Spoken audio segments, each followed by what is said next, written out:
ay waxkat amul ñoo xam ne dañu gëm régime bi nangoo xeex pour régime bi amul. tu comprends ce qui fait que opposition bi dañ leen di bëgg a rey ci lépp nag ci médias yi ci journaux yi ci site internet ci fépp c'est-à-dire tey booy déglu Sénégal tey par exemple nga xool journaux yi nga jëf revue de presse xool site internet yépp xool rajo yi nga déglu rajo yëpp déglu télé yëpp nga quantifier nga def médiamétrie xool lan moo favorable régime bi xool lan moo défavorable régime bi c'est un rapport au moins de 1 à 10 parce que régime bi amuñu veille amuñu alerte amuñu réactivité tu comprends ba pare man mënuma comprendre nga yor nguur dans un pays ñu lay malmener nii man mënuma ko comprendre malmené c'est-à-dire tey boo xoolee xoolal baax li ma la si tu veux yow journaliste defal test demain xoolal journaux yëpp liiral site internet yëpp déglu rajo yëpp télé yëpp nga def médiamétrie xool quantifier les éléments positifs les éléments négatifs yii en faveur du régime yii en défaveur nga quantifier nga xool li ma la da ngay xam ni régime bi da ngay xam ni opposition bi maanaam ñi contre régime bi ni ñuy écraser régime bi ci médias yi dafa ëpp xam nga ni wax dafa ëpp c'est trop parce que régime bi amul réactivité tey par exemple Mame Niang bu waxul ak Abdou Mbow bu waxul kan mooy wax. mais lan mooy cause manque de réactivité boobu noonu ci homme yi nekk à côté du président de la République. je ne sais pas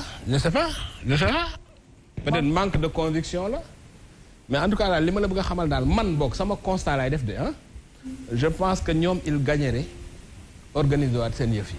est-ce que c'est pas une stratégie politique bu président Sall aussi parce que ku xam président Sall xam ne c'est un fin politicien donc est-ce que c'est pas une stratégie bu mu mettre en place parce que aucun président ne souhaite ñu malmener ko un peu partout dans les médias donc est-ce que du moom moo choisir aussi cette stratégie. waaw nga nekk fin politique. am ay situation politique yi am ci réew ñu xaw laa rey.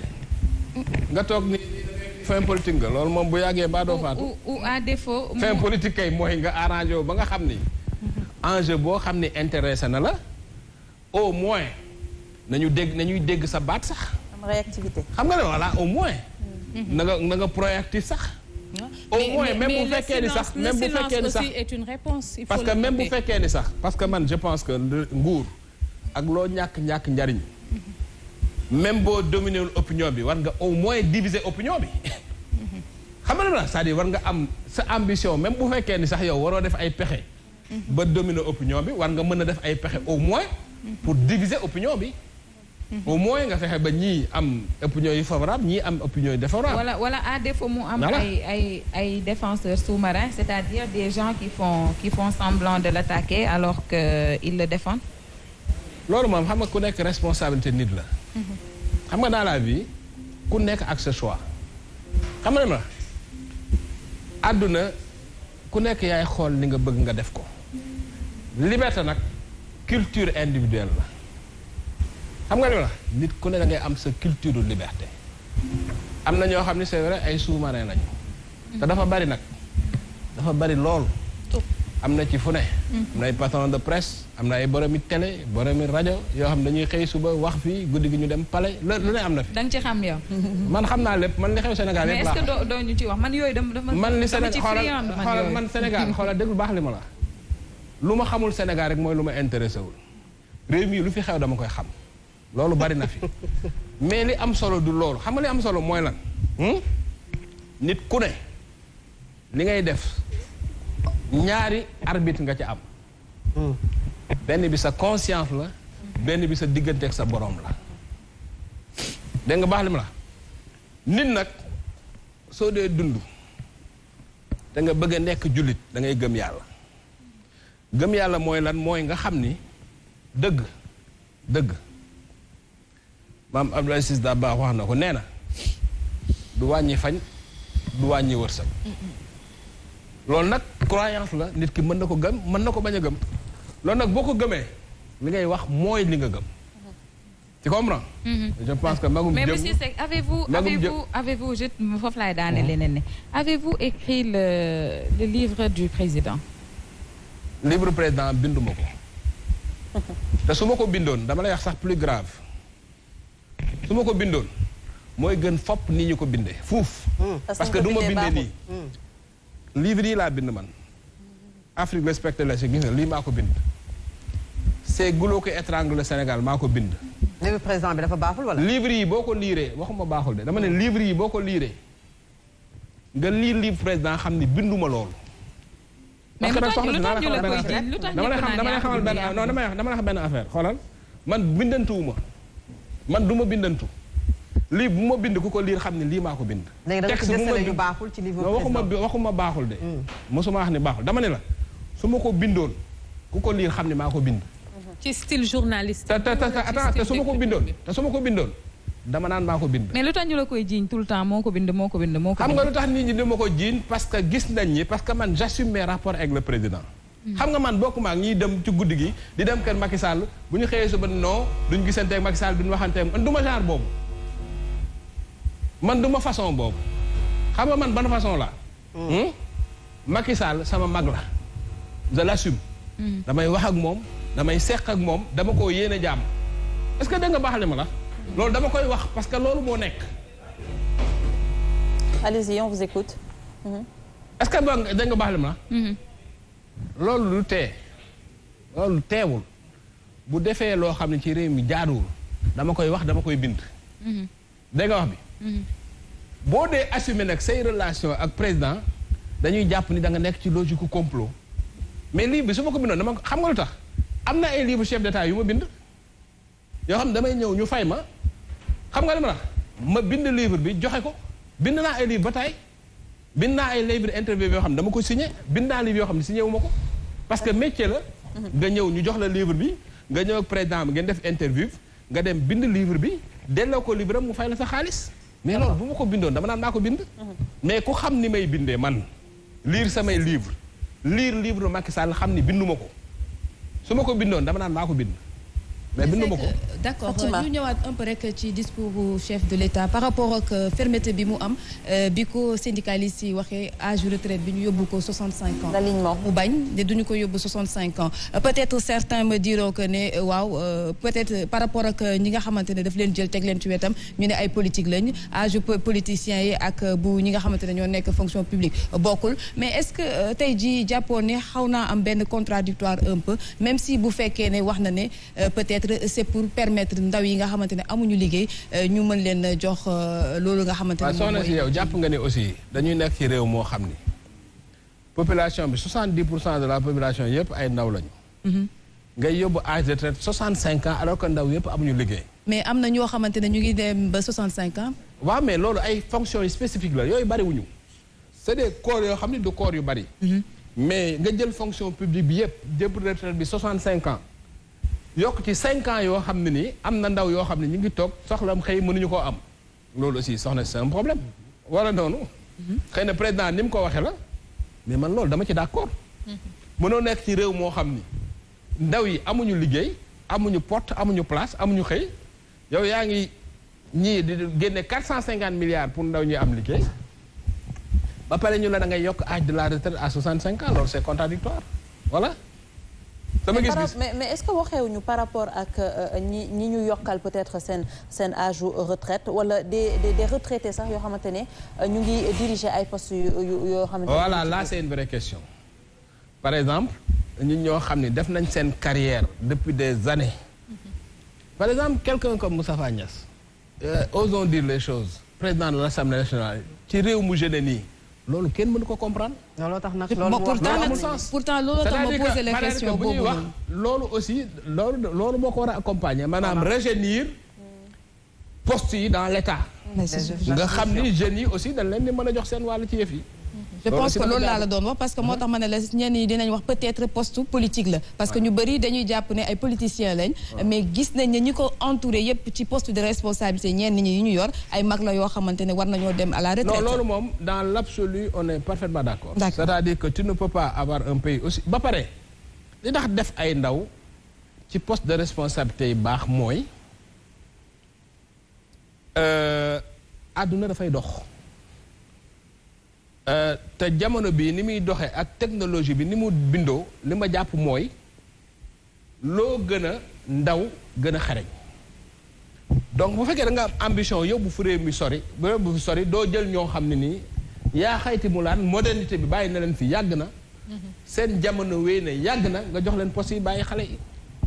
alors Cheikh attaqué parrainage bi. voilà ñu ñëw ci un peu politique wax ci peut-être parrainage bi yàggul dara cour de justice bu CEDEAO dafa sàkku ci Sénégal mu retirer loi boobee sur le parrainage nga xamante ne ni kujje gi ŋàññe nañu ko lu bari xëpp nañu si suuf lu bari ndax dafa am ñu mu teree dem élection alors naka ngay jàngatee déjà décision bu cour de justice bu CEDEAO benn ñaar mooy braqué bi nga xamante ne ni gouvernement bi braqué wu na ci bu CEDEAO jëlee ay décisions yi nga xamante ni xëy na du ko arrangé ñu gis ne ay sorties da ci am ba léeg-léeg di ŋàññi yenn dogal yi.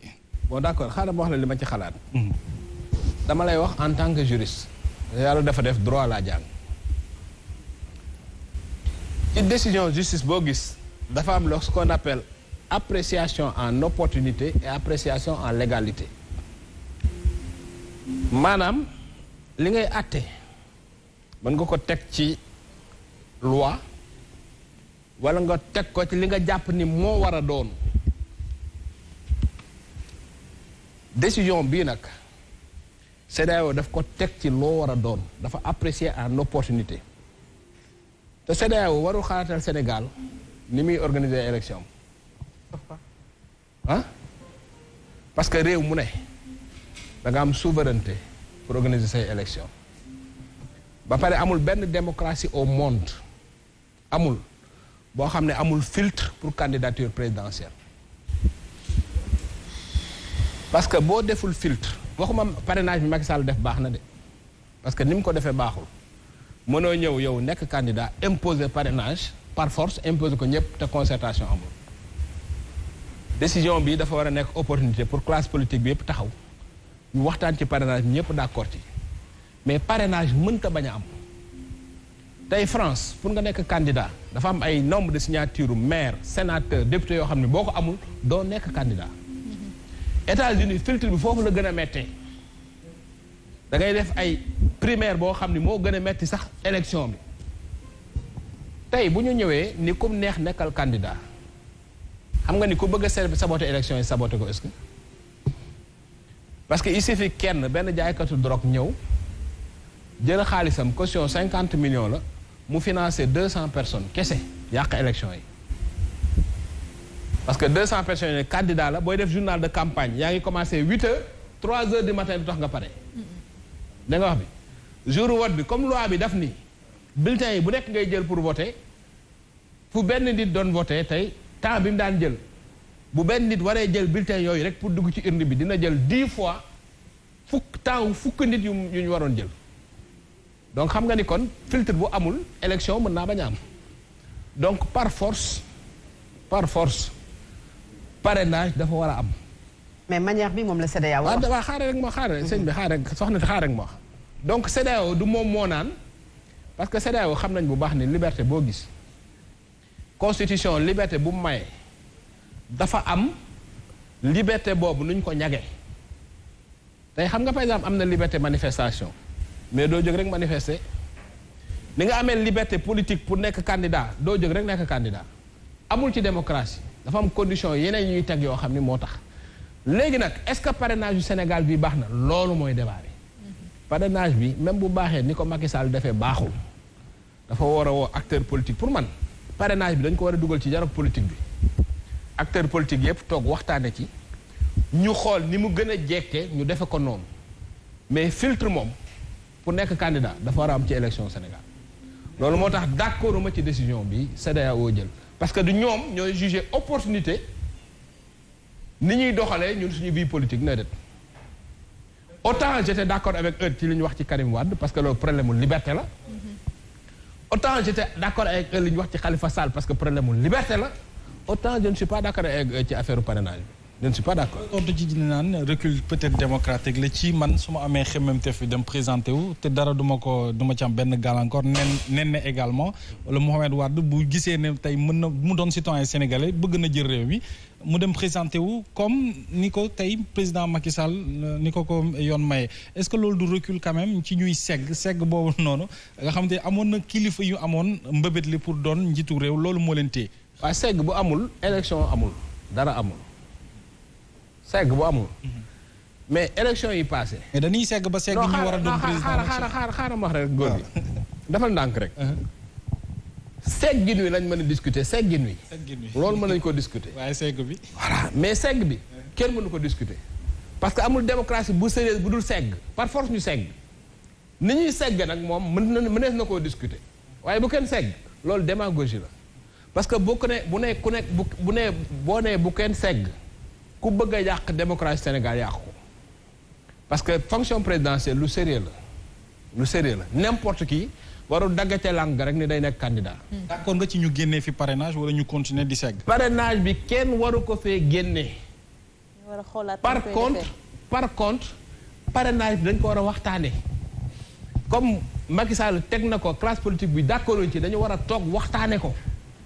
xamal ma société civile bi par exemple xam nga société civile ci li lañ koy xaare par exemple situation bu mel nii société civile bi ñoo waroon jël thème parrainage mas naa ko wax benn jour société civile li ñu war a def ci Sénégal mooy dañu war a def les assises de la démocratie mooy lan dañu war a dajale xeltukat yépp boroom xam-xam yépp dajale société civile bi yépp ñu toog waxtaane démocratie Sénégal point yi ñu war a waxtaane pour man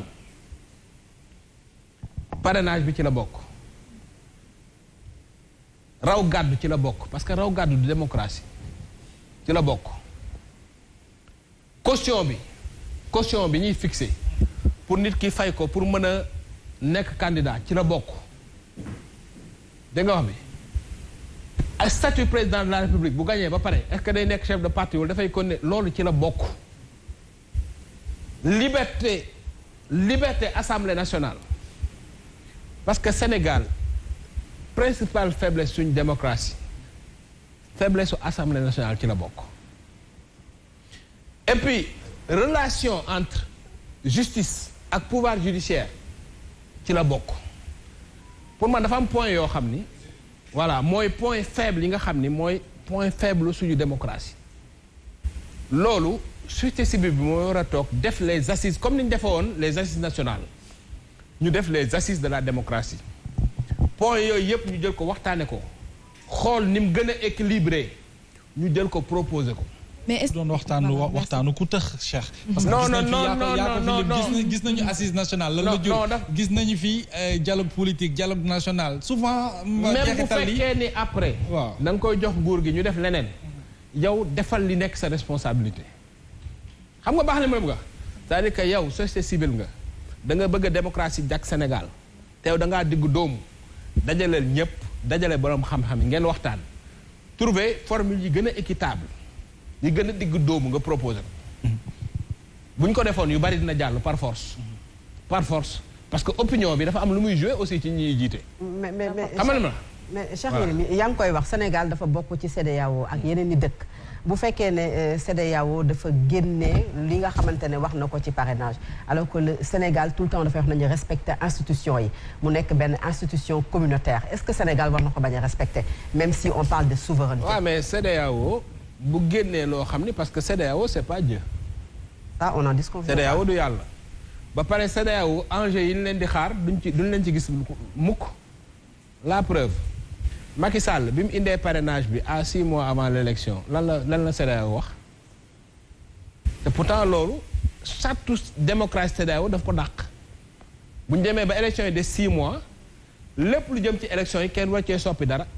Macky Sall soppi na ko lan la CEDEAO wax. Alpha Condé li mu def Guinée nii ak Alassane Dramane Ouattara li mu def Côte d'Ivoire lan la ci CEDEAO wax donc CEDEAO fan leen di xaar duñ ko wax fan lañ xaarul ak lañ warul wax la ñuy wax lañ war a def duñ ko def. d'accord nga ci CEDEAO des présidents. non CEDEAO kay non kooku ñëpp xam nañ ko. tey bu ñu amoon CEDEAO des peuples lii xew yëpp du am. mais CEDEAO syndicat chef d'État la yoo xam ne dañoo ànd di protéger ku nekk di protéger sa intérêt morom donc fan leen doon xaar gisuñu leen fa. mais amoo taxaw seetlu ci CEDEAO li mu sanctionné le Sénégal ci régime Macky Sall sanctionné wu ko peut-être ci régime c'était nga sànq le cas Karim le cas Khalifa beaucoup de sanctions yu Sénégal bi am ternir même l'image du Sénégal. parce que lenn rek la léegi la nit ñi gën a dem CEDEAO rek mais Ablaye Wade aussi Ablaye Wade aussi def na fi ay violations yoo xam ne ci droit nit ñi mais ñëpp gis nañ ko député yi mu fi tëj kaso sans lever l'immunité par exemple le dossier Idrissa Seck c'est un scandale total est-ce que xam nga ne ma la donc je veux dire léegi la nit ñi tàmm gën a dem CEDEAO depuis bu fekk Karim Wade demee ba léegi c'est tout mais je veux dire violation yi di Macky Sall di def moom la Ablaye Wade doon def. mais ci li ma parce que Sénégal aussi ça ternit pas l'image du Sénégal su fekkee ne loo xamante ne atte nañu ko fii wala ñu nangu ko fii bu ñu demee CEDEAO neenal ko wala mu épinglé. non man daal sur le cas Karim Wade je suis parfaitement d'accord avec la CEDEAO parce que CREI yi du respecter droit de la défense. Sur le cas Khalifa Sall en tant que juriste d'accord naa bu baax ak CEDEAO parce que waa ji bi ñu ko élire député dañ ko waroon génne lever immunité am bu ñu koy poursuivre ñu continuer à poursuivre ko loolu c'est du droit mais système électoral au Sénégal tu juges pas en légalité tu juges en opportunité si tu adjuges le droit d'organiser la compétition démocratique au Sénégal je ne suis pas d'accord. est-ce que am nañ prérogative yooyu ba pare au-delà de ça enjeu bi la ñuy xool est-ce que enjeu bi ça intéresse est-ce que enjeu bi ça défend l'intérêt stratégique du Sénégal parce que man ce qui m'intéresse c'est pas ay CEDEAO de ce qui m'intéresse mooy intérêt stratégique du Sénégal te intérêt stratégique du Sénégal du ngay organiser élection yoo xam ne ku nekk day ñëw di bokk ñu yàq démocratie bi intérêt Sénégal mooy ñu def filtre yoo xam ne ay candidats yu sérieux ñoo koy jàll pour mën a nekk candidat. mais est-ce que le Conseil constitutionnel aussi est libre pour valider normalement candidature yi. est-ce que. le Conseil constitutionnel est-il assez libre pour valider normalement les candidatures. mais le Conseil constitutionnel cour la rek bu nekk ci justice du Sénégal xam nga Sénégal lu nekk natt ko ci Sénégalais yi gis nga policiers yi magistrats yi. journalistes yi ñëpp ay sénégalais lañ affaire bi aussi bu ñu naxante c'est-à-dire que ni journalistes yi mel policiers yi mel ko sénégalais lambda mel ko noonu la juge yi mel maanaam kenn jógewu fi asamaan fii ni sénégalais bi mel rek ni muy comporté woo xam nga déjà xam nga Afrique li ñu war a njëkk a changer Sénégal li ñu war a njëkk a changer pour man mooy rapport bi ñu am ak nguur. déjà rien que nguur pouvoir nga tudde ko nguur rek c'est un problème parce que pouvoir kenn war ko tudde nguur parce que nguur mooy njoowaan quoi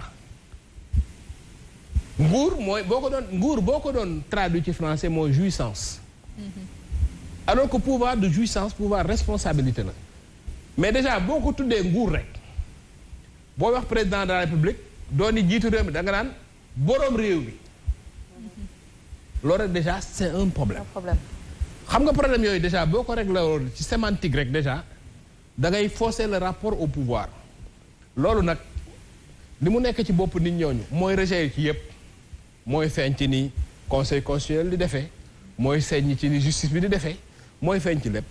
D'accord. Est-ce que rationaliser nee na s'il te plaît benn question rek rationaliser parti candidat yi plutôt est-ce que waruñu ko mën a tàmbali d'abord ci rationaliser parti politique yi parce que au Sénégal xam nañu ne parti politique yi également ça pose problème ku jug créer parti réew mi am na 350 partis voilà naka nga mën a comprendre réew moo xam ne amul 15 millions d'habitants bu amee 350 partis politiques dafa wax ni potentiellement mën na am 350 candidats léegi candidat élection te parti politique yooyu amuñu siège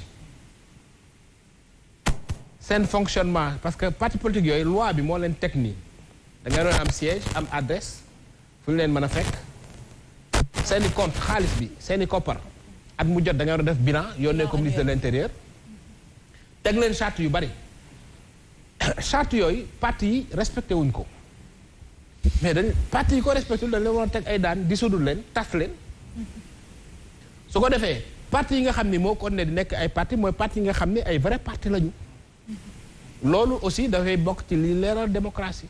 Sénégal musul dépasser 15 peut-être candidats à l'élection présidentielle aussi même si filtre am na bii passé ñaata nit lañ téye ci parrainage bi. ñaata nit lañ téye ci parrainage bi. bari nañu voilà.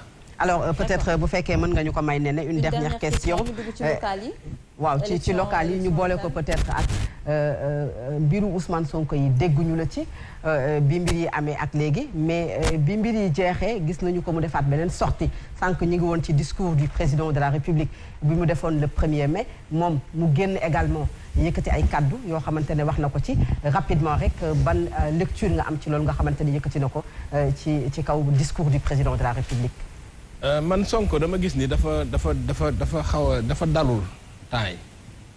waaw man su ma doon conseil communication dama naan ko mu dal tuuti.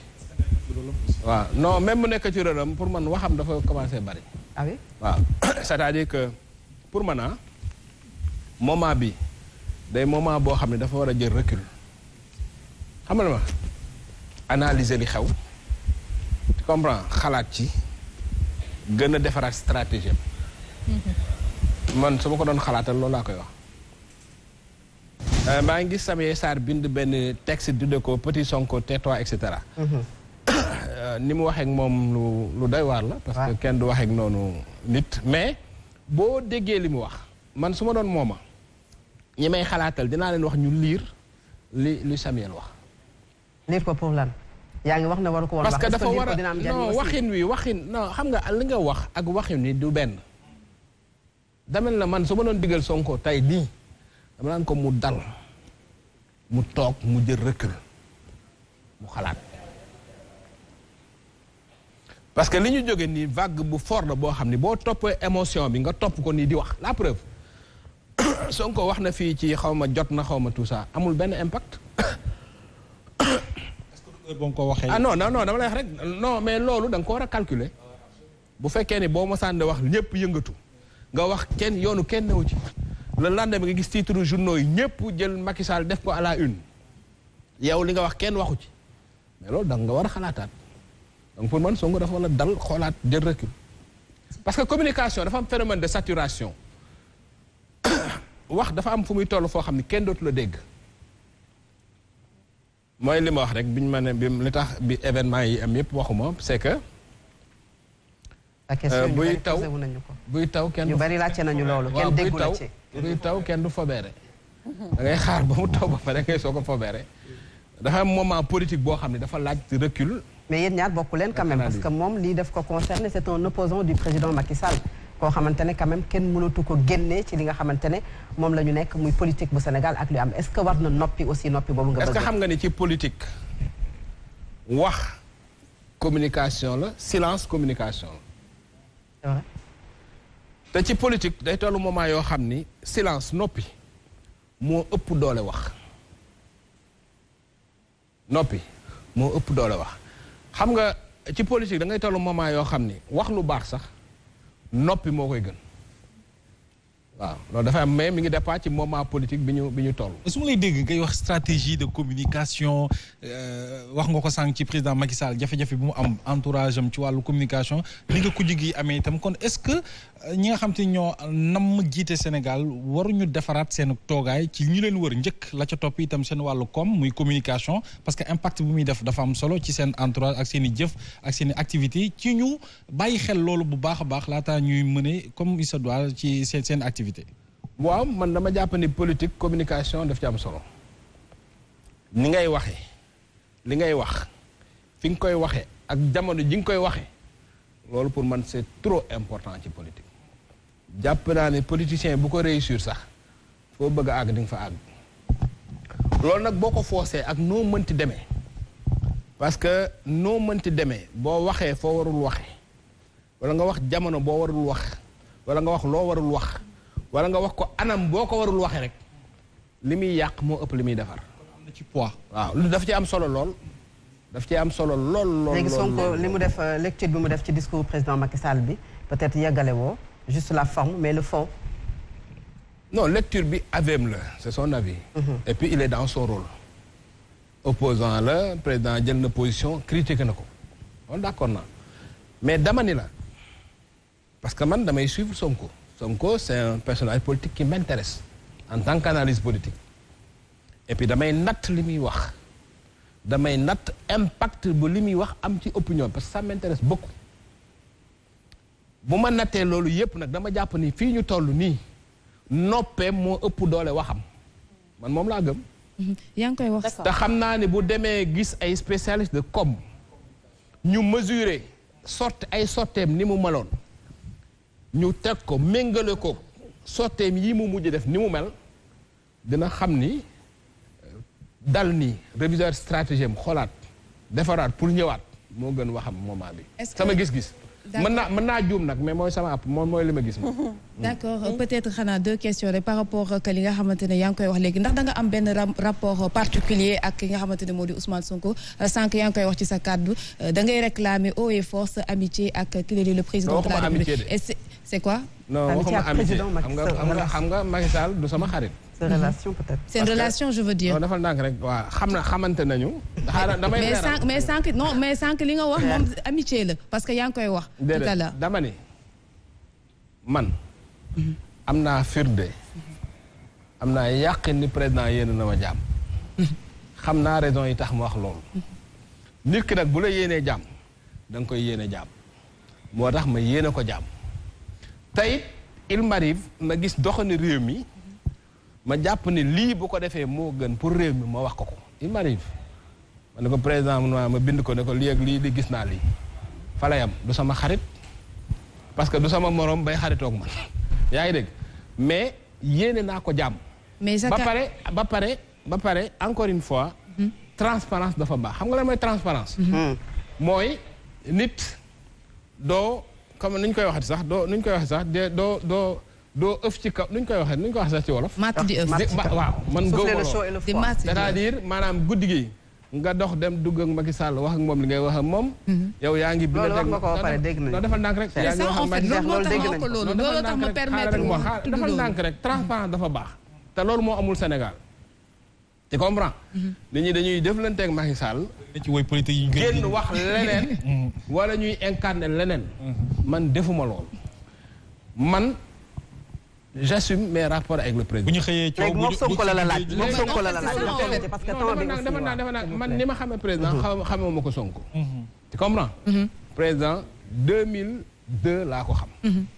tu comprends ñu am ay rapports colorés.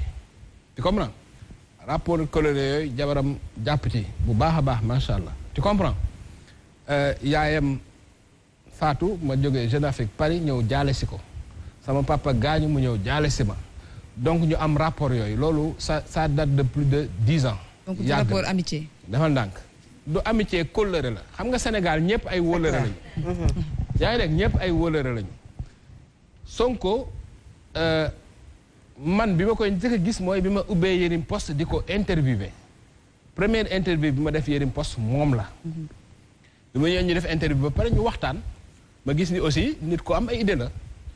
et puis am na xadar te am na lu mu bëgg te projet bi gëm na ko parce que waxtaan nañ ci mu wax ma ci lu bari daal loo xam ne xam nga nit aussi buy wax li muy wax bu ko ñoree boo yàggee dégg da ngay xam ne kii li muy wax ñor na ko. tu comprends. donc foofu la ñu. c'était quelle année. c'était quoi il y a quelques années. il y a 2 ou 3 ans. après loolu aussi waxtaan naan ci réew mi bon bi muy def dédicace su livre am aussi invité na ma. ma ñëw poser ay questions affaire dama noonu. voilà mais je veux dire relation bi ma am ak Macky Sall nga xam ne ça de 10 ans aw ma ko moom Sonko. waaye nag du tee su ma jàppee ni lii Macky Sall def jaaduwul dama koy wax su ma jàkkee ni lii Sonko wax jaaduwul dama koy wax. tu comprends. maanaam man Sénégal faraluma kenn man su ma doon far. damay bàyyi journalisme dem dugg ci parti yi parce que gars yi li ñuy def ci parti dàqu ñu ma ko dàqu ñu ma wax. donc amoo ambition. sànq au départ yaa ngi wax ne ku nekk am na koo xamante ne moom moo nekk ci sa xol moom nga bëgg. non damay voté c'est contradictoire alors. non man damay voté. non damay voté man Sénégal. bu kon am na koo faral. non defal non mais damay voté voté ak mais attends candidat yi bu ma leen xoolee man sénégalais la réew mi dama fi am ay intérêt donc candidat yi bu ñu taxawee ki ma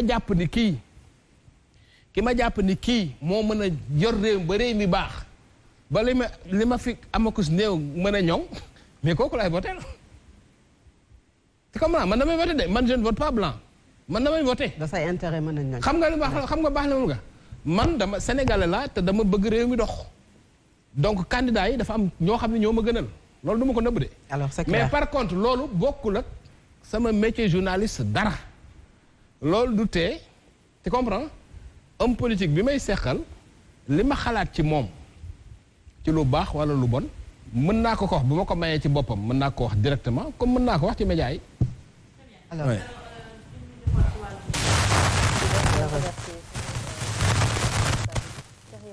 di la remercier bu baax a baax d'avoir répondu à notre invitation. waaw man am naa mbégte loolu ñëw fii kontaan naa trop léegi Fatou Abdou xam nga li ñu doon wax yëpp ay politique la te politique yóbbul fenn réew parce que Sénégal ñu ngi politique 61 ans dara xew fi dañ bàyyi